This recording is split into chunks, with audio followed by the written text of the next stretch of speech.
So about 3 weeks ago, I brought everyone along for the construction of this aquaponics setup here, and I got a lot of great feedback on it. A lot of people loved it, and a lot of people have actually tried it.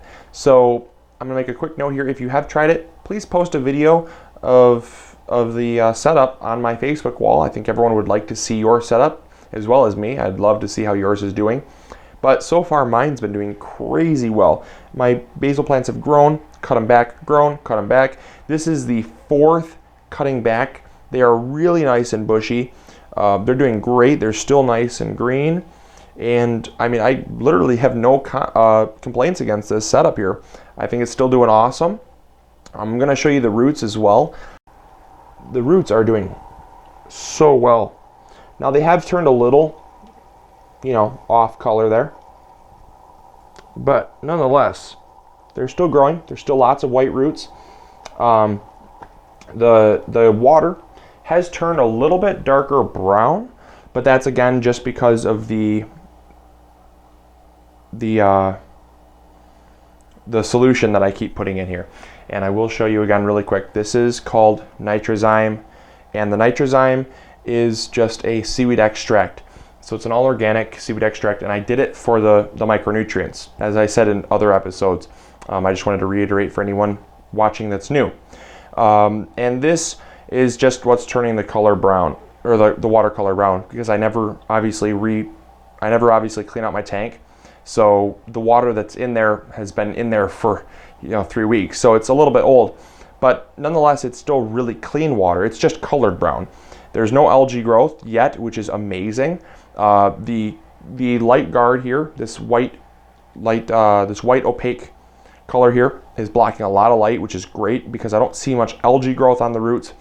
The reason why I would say some of the roots are a little bit on the brown side is just because you get some older roots.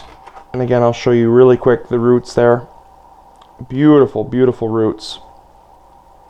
Not much I can complain about right there. You got some really beautiful white roots. It looks darker. That's why in the other shot they looked brown, by the way.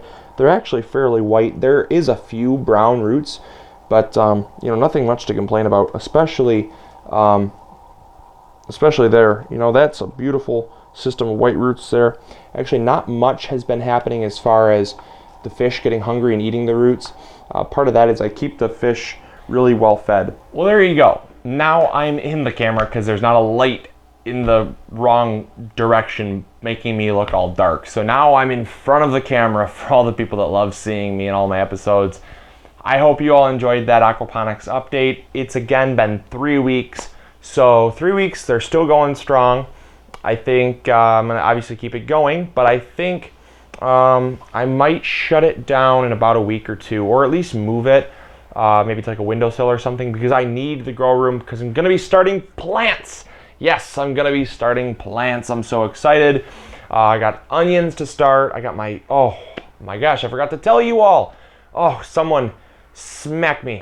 I actually forgot completely to tell you, I got my giant seeds in. So my giant seeds that I spent way too much money on have arrived. They came in a couple days ago, and they're sitting in a box behind you.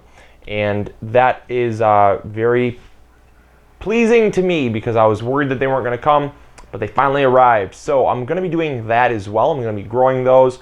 So I need the grow room. And the grow room is going to be filled up once again, but I'm going to start with some of the stuff that really needs it. The onions, I'm going to start, and then I'm hoping that, they're going to be up by, early February, because I'm going to give them as much of a head start as possible, and then I'm going to move them out to the greenhouse. And the reason why I'm going to move them out to the greenhouse, which I don't have up yet because it's still the middle of winter, but by the time I'm starting my other seedlings, in like late February, early March, I will have hopefully the warmer weather as well as the greenhouse up, and onions can tolerate that. They can tolerate that kind of colder weather as long as it doesn't freeze. So I'm going to have them out in the greenhouse, then I'm going to start the rest of my seeds. So it's going to be a little bit different than other years, but that's because I'm going to be starting a lot more stuff. And that's simply because I'm a little bit frustrated that my plants always get really big and I never have enough space or time to plant them. So I'm doing it a little bit differently this year. Still kind of the same system, but just different in the sense that I'm going to have my onions, and then I'm going to get my tomatoes. Yeah, I'm gonna get my tomatoes in like early March. I'm gonna start those, and by the time they're ready to go out to the greenhouse, it's gonna be like April, and they're gonna go into the greenhouse. And then I'm gonna start my lettuce. After my tomatoes get out, I'm gonna start my lettuce.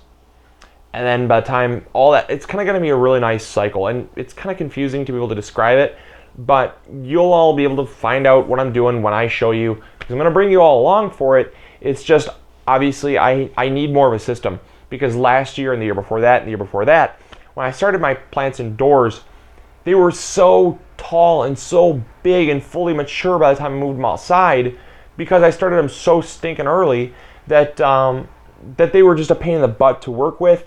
I had a lot of lost plants because they were just super tall and not really well acclimated, and it was just I got a lot of success, but it was just, you didn't see all the failure as well. So I'm gonna try to minimize that. Hopefully you all enjoyed this episode. Hopefully you all loved the aquaponics update. Again, please, if you have any videos of yours, post it to my Facebook wall, post it to my post it to my Google Plus wall. I'd love to see how yours is doing.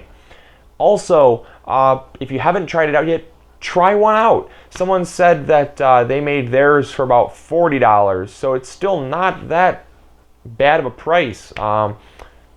Do it. Just do it. I'd love to see it, and I'd love for people to get some experience with other growing methods as well. So, as always, this is MIgardener reminding you to grow big or go home, and I'll talk to you all later. See ya. Bye.